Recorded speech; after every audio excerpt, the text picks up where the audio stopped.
हमारे इस channel Ganga cassette को लाल बटन दबाकर सब्सक्राइब करें व घंटी के निशान का बटन दबाएं ताकि सभी नए वीडियो आप तक तुरंत पहुंचे बिल्कुल मुफ्त। हाजिर महफिल, आदरणीय मेरी माता एवं बहनों, प्यारे बंधुओं का, प्यारे दर्शकों का, दूर दराज से आए हुए समस्त कला प्रेमियों का श्री रामधीन मौर्य की नौटंकी आप सबका हार्दिक स्वागत, अभिनंदन, वंदन करती है। प्रिय बंधुओं, आज की रात जो खेल आप तक पहुंचाया जा रहा है, ये खेल गंगा कैसेट दिल्ली के माध्यम से आप सब तक पहुंचाया जा रहा है। आज की रात जो खेल होने जा रहा है, उस खेल का नाम है बदला और बलिदान। बदला और बलिदान, 5 बचन उर्फ डाकू भयंकर सिंह। महाराज की, महाराज की, महाराज की, महाराज की।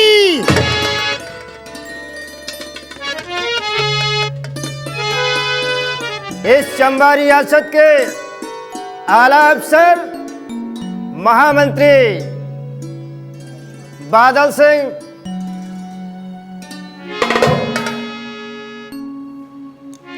कहिए मेरे दानवीर सम्राट, आप इस खादिम से क्या कहना चाहते हैं? महामंत्री जी महाराज। मैं ये जानना चाहता हूं, इस चंबा रियासत में किसी को किसी प्रकार का कष्ट तो नहीं है? मेरे दानवीर सम्राट, आज रियासत का हरद नाला आपकी वफादारी का दम भरता है। इतना ही नहीं महाराज, आज रियासत का बच्चा बच्चा भी आपका इतना वफादार है कि आपके एक इशारे पर अपनी गर्दन कलम कराने को तैयार। शाबाश मेरे वफादार महामंत्री, तुम्हारे ही वफाओं से हमारी भी वफाई है। तुम्हारे हिम्मत व ताकत से मुझ में शान आई है। ऋषि ब्राह्मण की सेवा का ये फल हाथ आया है। प्रजा की मेहरबानी से ये तक तो ताज पाया है। आप अच्छी तरह से जानते हैं कि ये रियाया राजा की संतान होती है और राजा रियाया का पिता होता है। इसलिए कहा गया है, हो पिता कैसे सुखी, दुख देख कर संतान का। दुखी संतान हो जिसकी, वो दोषी है पिता भगवान का। सब कुछ है ये प्रजा का, जो दौलत खजाना है। सुनो ये तख्त और ये ताज सब मिथ्या बहाना है। हिफाजत गर नहीं करता तो क्या राजा का जीना है। प्रजा का दुख जो ना मेटे, वो राजा अति कमीना है। शास्त्रों में भी यही लिखा है कि बैठ कर गद्दी पर जो राजा नहीं सेवक बना, बैठ कर गद्दी पर जो राजा नहीं सेवक बना, धर्म का अवतार दुखिया दीन का रक्षक बना। अरे धर्म कहता है कि सच्चा न्याय जिस राजा में है, राज में उसके है सुख और शांति प्रजा में है। महामंत्री बादल सिंह, मैं कुछ तुमसे बताना चाहता हूं। आज वो अवसर आ गया है जो इस शाही खानदान की परंपरा निभाने का समय आ चुका है। और इस राज परिवार के खानदान की यही रीत चली आ रही है कि जब चौथापन आता है तो एक ना एक दिन इस तख्तो ताज का त्याग करके राजा प्रभु में लीन हो जाता है। मेरा चौथापन आ चुका है और मेरी इच्छा है, राजमहल जाओ और मेरे पूरे परिवार को राज दरबार में लेकर आओ। जाओ।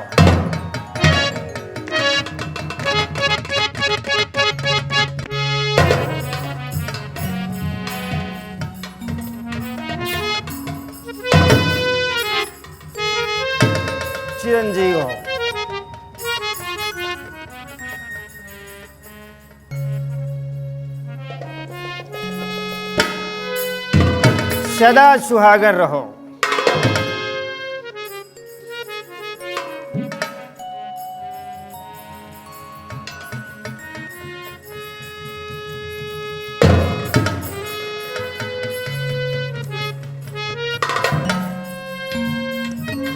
यशस्वी हो।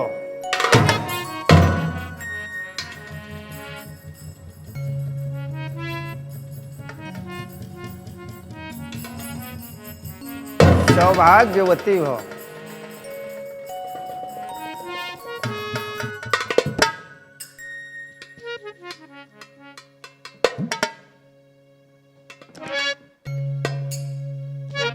बड़े भैया, आज ये मैं क्या देख रहा हूं? क्या आपने अपने पूरे परिवार को इस राज दरबार में एकत्रित किया है? खानदान के सभी सदस्यों को आपने बुलवाया है। ऐसी कौन सी बात हो गई है जिसके लिए आपने सभी लोगों को यहां पर बुलवाया? भैया, ये आपका छोटा भाई दुर्जन सिंह ये जानना चाहता है। भैया,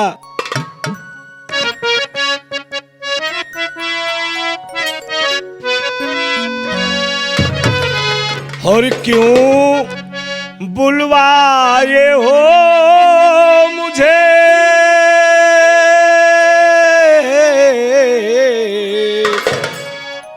क्यों बुलवाए हो मुझे ऐ भैया सरदार?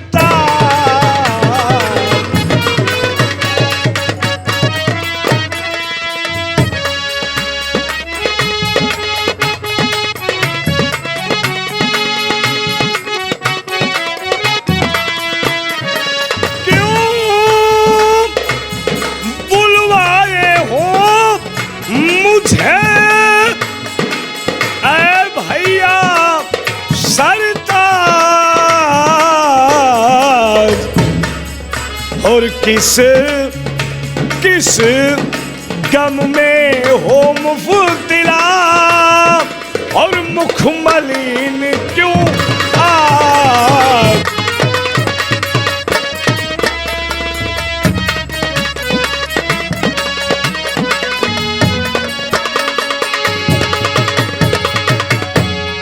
हाँ बड़े भैया, मैं यही जानना चाहता हूं कि आज आपके चेहरे पे कोई खुशी नजर नहीं आ रही है।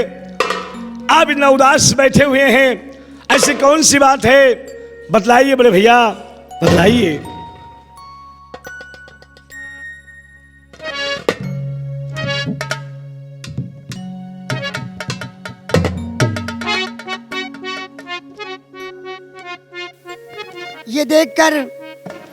ये सब देखकर तो मुझे भी आश्चर्य हो रहा है कि आज आपने अपने पूरे परिवार को राज दरबार में बुलवाया। दादाजी, तो जेठ जी क्यों बुलाए हो परिवार को? जेठ जी क्यों बुलाए?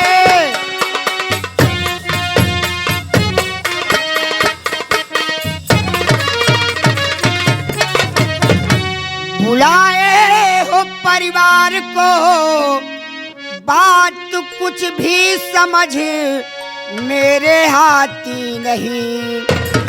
बेटा भारत बहू संग पति जी खड़े, कोई गलती किसी की दिखाती नहीं।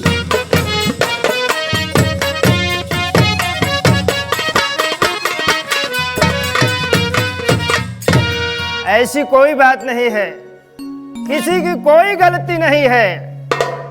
मैं आज अपने दिल का राज खोलना चाहता हूं पूरे परिवार के सामने, इसीलिए पूरे परिवार को बुलाया है। ठीक है दादाजी, आप क्या कहना चाहते हैं? सुनो सब कोई। और चौथा बने अब आ गया, और पाकन लागे के अब जीवन हरि भजन में जाए बिताओ से।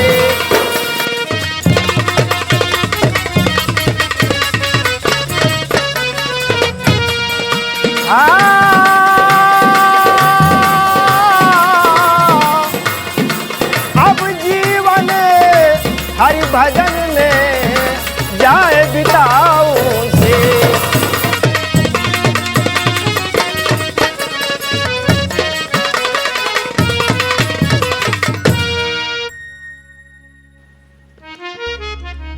बड़े भैया, कहिए दुर्जन आपके से। कहने का मतलब कि आपका चौथापन आ गया है और आप हरिभजन के लिए जाना चाहते हैं। हाँ छोटे भाई। भैया, अगर आप हरि का भजन ही करना चाहते हैं, प्रभु भक्ति में जाना चाहते हैं, तो आपको यहां से, इस राजमहल से कहीं बाहर जाने की जरूरत क्या है। बड़े भैया, इतना बड़ा राज, इतनी बड़ी ये हवेली, राजमहल, और ये सब छोड़कर आप बाहर हरि भजन के लिए जाएंगे। बड़े भैया, ये छोटा भाई आपसे कुछ कहना चाहता है। भैया, और भैया बन को ना जाओ, भैया बन को ना जाओ, और कहा मान लो, भैया बन को ना जाओ।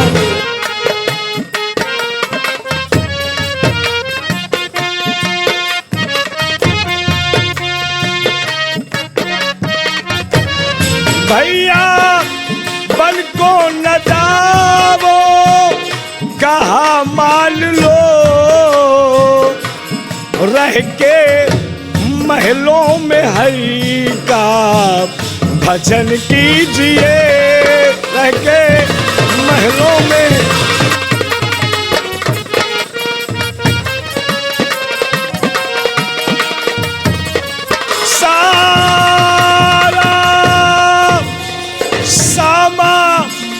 मुहैया करा दूं यहाँ, सारा सामा मुहैया और करा दूं यहाँ, और पर विपिन जाने का नाम मत लीजिए।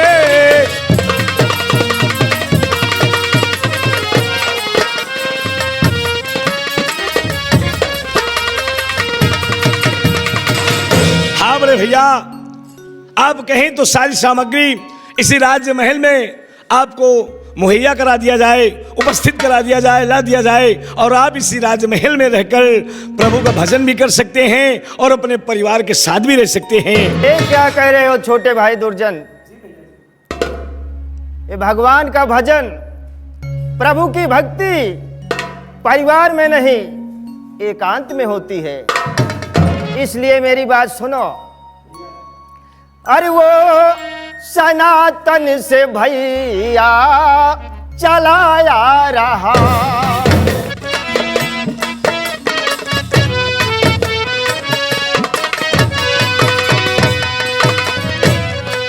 वो सनातन से भैया चलाया रहा, एक दिन तेरा भी चौथा पन आएगा।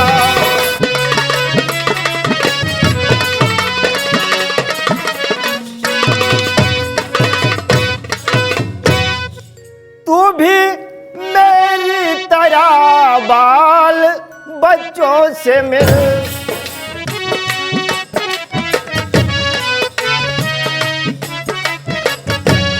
तू भी मेरी तरह बाल बच्चों से मिल, हरि भजन को विपिन में चला जाएगा।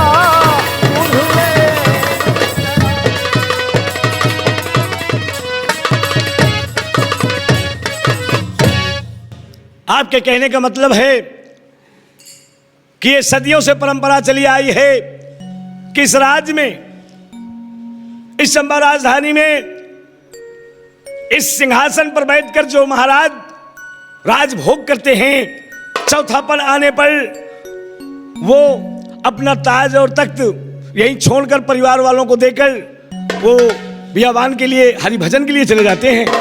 हाँ छोटे भाई दुर्जन, अगर ये हमारे खानदान की परंपरा है तो इसमें हम कुछ कह नहीं सकते बड़े भैया, कुछ कह नहीं सकते। जो पुरानी परंपरा है उसका उल्लंघन ना हम कर सकते हैं और ना तुम कर सकते हो और ना कोई और कर सकता है, क्योंकि जो रीति है उसे तो निभाना ही पड़ेगा। देखिए छोटे भाई, मैं तुमसे कुछ खास बात कहना चाहता हूं। यह भारत है, छोटा है, और ये बहू है, ये भी अभी नादान है। ये दोनों छोटे हैं, इनकी देख रेख की जिम्मेदारी मैं तुम्हारे हवाले करता हूं। आज से तुम इनके माता पिता हो। बहू लीलावती, तुम भी सुन रही हो? अगर कोई भारत से गलती हो जाए या लक्ष्मी से कोई गलती हो जाए तो उसके लिए इन बच्चों को क्षमा कर देना और इनको अच्छी सीख देना। और ये जो द्वारपाल हैं, जिस तरह हमारे रहते हुए द्वारपाल बिल्कुल खुशी से रहते हैं, दरबार में बिल्कुल मगन रहते हैं, किसी को कोई कष्ट नहीं होता है, ठीक उसी प्रकार अपनी जिम्मेदारी का निर्वाह करना। बेटा भारत, मैं तुमसे कुछ कहना चाहता हूं। आदेश कीजिए पिताजी। जाते जाते मैं तुम्हें 5 वचन देकर जाना चाहता हूं और 5 वचन का संकल्प लेना चाहता हूं। बोलो, पूरा करोगे?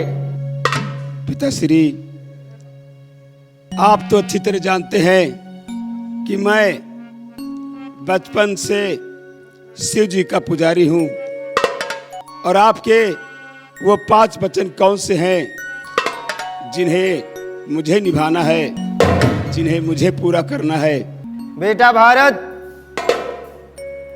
पहला वचन है चाचा चाची को माता पिता समझना, और दूसरा वचन है चोरी मत करना,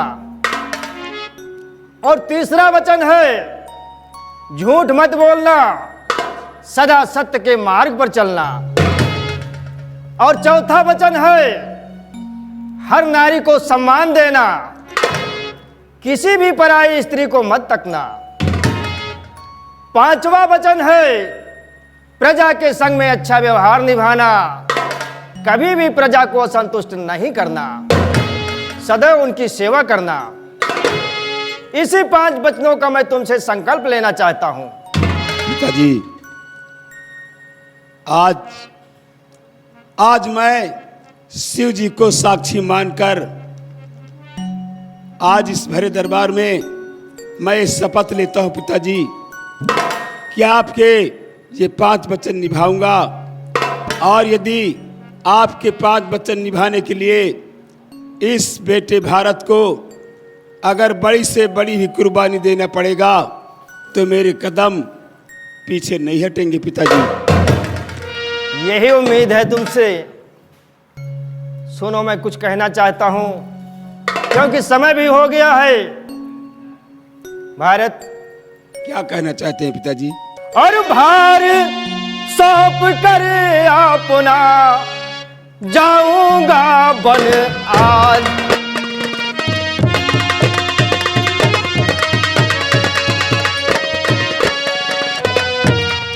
भार सौंप कर अपना जाऊंगा बन आज, और रखना भारत तुम मेरे 5 वचन की लाज।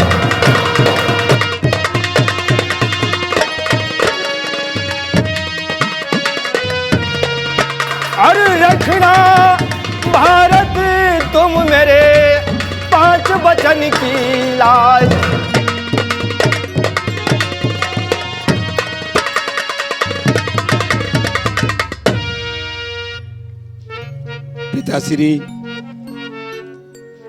मैं जानता हूं कि आप मुझे चंबा का भार नहीं सौंप रहे, बल्कि आप मेरी परीक्षा ले रहे हैं। हे पिता जी, परीक्षा न लीजिए मेरी, चाची चाचा है घर में सयाने अभी। हे पिता जी, परीक्षा न लीजिए मेरी,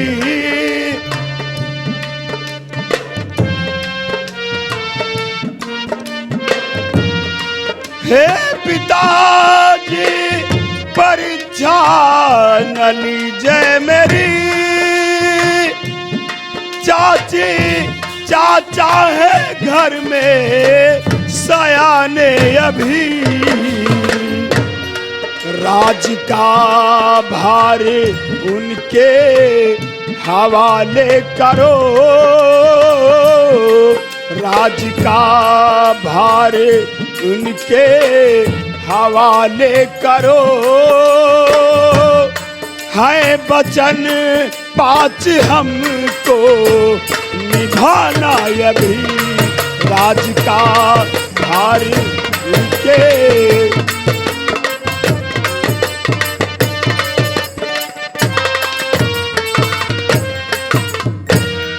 पिताश्री, जब तक हमारे परिवार में हमारे चाचा और हमारी चाची जी मौजूद हैं, तब तक इस राज से, इस ताजो तख्त से हमें क्या वास्ता है।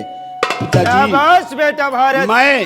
मैं तो आपका सेवक हूँ, आप सबका सेवक हूँ, और आप सबकी सेवा करना, आप सबके वचनों का पालन करना मेरा कर्तव्य और मेरा फर्ज बनता है पिताजी।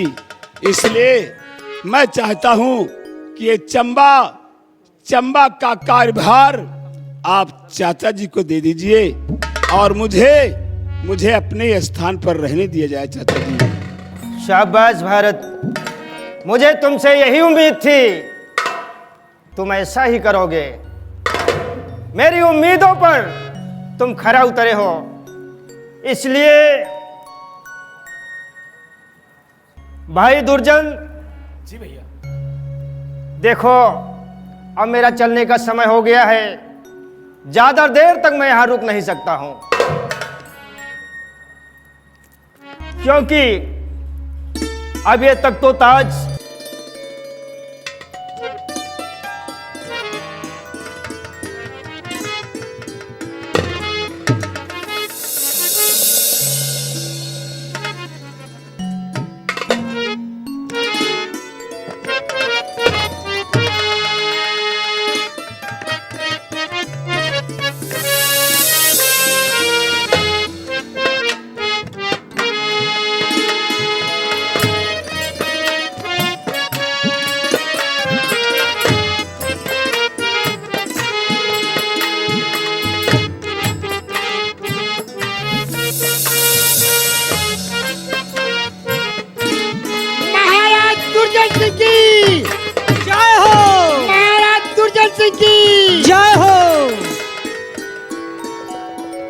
बेटा भारत, अभी ना आभूषणों की आवश्यकता मुझे नहीं है, इन्हें भी उतार लिया जाए। आप पहले राजमहल चले, ये राज दरबार है, यहाँ ऐसा करना उचित नहीं होगा। बेटा आप भारत, महल में चलिए। बेटा भारत, विदाई महलों से नहीं, विदाई राज दरबार से पूरी प्रजा के सामने करो, ताकि प्रजा भी देखे। ठीक है पिताजी, जैसी आपकी इच्छा।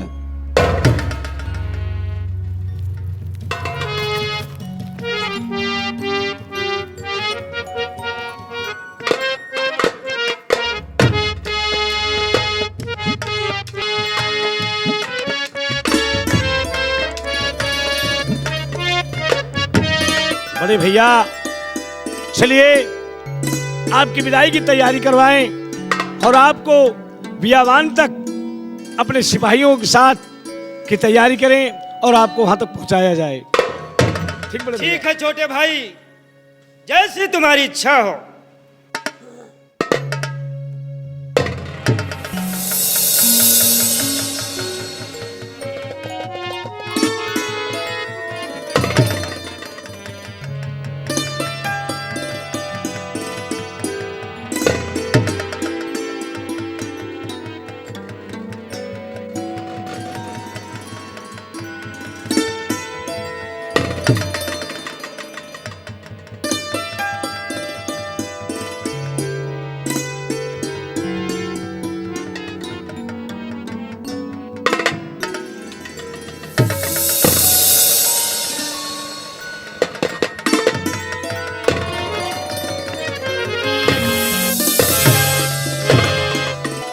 आज से ये चंबा राज का कार्यभार मेरे जिम्मे पे आ गया है।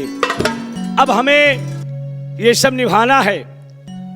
जिस तरह से हमारे बड़े भाई ने कहा कि भारत को और बहू को हम अपना बेटा और अपनी बहू समझें, तो समझना क्या, वो तो हमारे बच्चे है ही हैं, क्योंकि मैं उनका चाचा हूं और आप उनकी चाची हैं। बेटे भारत, बेटे भारत, देखिए जैसा कि हमारे बड़े भाई ने कहा है कि हम आप लोगों की देख रेख सदैव करता रहूं।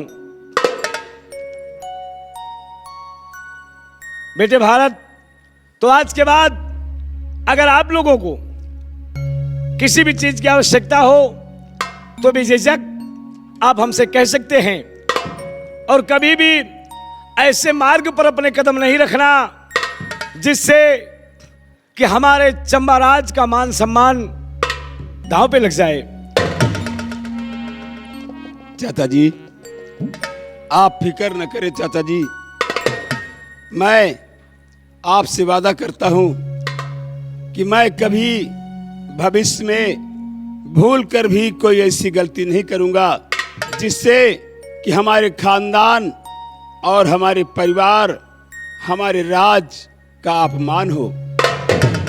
ठीक है बेटे, प्रिय, जहां पर ये बच्चे रहें वहां हम बुजुर्गों को रहने की क्या जरूरत है। इन्हें ऐशो आराम करने दो और आओ हम आप चलते हैं अपने महल के अंदर।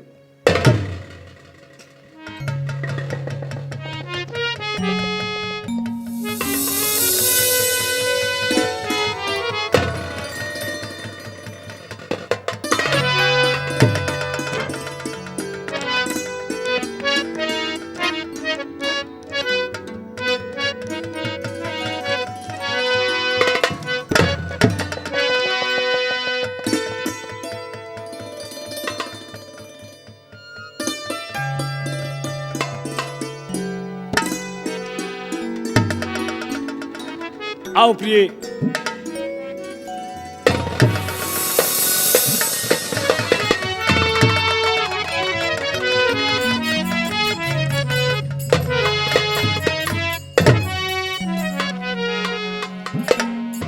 लक्ष्मी, देखा तुमने ये है हमारे खानदान की परंपरा। हाँ प्राणनाथ, हमारे खानदान की ये पुरानी परंपरा है कि इस राज सिंहासन पर जो भी राजा राज करते करते बूढ़ा हो जाता है, उसका चौथापन आ जाता है, तो वो अपने ही परिवार के किसी सदस्य को ये राजपाट धनधाम उसके हवाले करके और बियाबान चला जाता है हरि का भजन करने के लिए। फिर लक्ष्मी प्राणनाथ, देखो आज पिताजी हम सबको छोड़कर चले गए, हाँ प्राणनाथ, इसलिए खानदान की परंपरा निभाने के लिए। लक्ष्मी प्राणनाथ, एक बात का और भी दुख है हमें। कौन सी बात है प्राणनाथ? लक्ष्मी देखो, अभी हमारी शादी को सिर्फ 2 वर्ष हुए हैं, हाँ प्राणनाथ, और ईश्वर की कृपा से भगवान की कृपा से आज तुम्हारी गोद भर गई। तुम्हारी गोद में मेरा बेटा खेल रहा है। क्यों नहीं प्राणनाथ? और अफसोस इस बात का है कि चाची को बरसों आए हो गए, आज तक भगवान ने चाची माँ को कोई औलाद नहीं दिया। हाँ प्राणनाथ। इसलिए आज हम दोनों मिलकर ये प्रतिज्ञा करते हैं, ये सौगंध लेते हैं, शपथ लेते हैं कि जब तक हम दोनों रहेंगे चाची और चाचा की सेवा करेंगे, उन्हें माता पिता समझेंगे, उन्हें कभी ये एहसास नहीं होने देंगे कि उनके कोई औलाद नहीं है। जैसी आज्ञा प्राणनाथ। प्रिय, और तुम्हें भी समझा रहा हूं कि कभी भूल कर भविष्य में चाची और चाचा का अपमान मत करना। ठीक है प्राणनाथ। प्रिय, चलो चलो, मुझे मंदिर जाना है, इसलिए आओ चलते हैं। चलिए प्राणनाथ। आओ लक्ष्मी।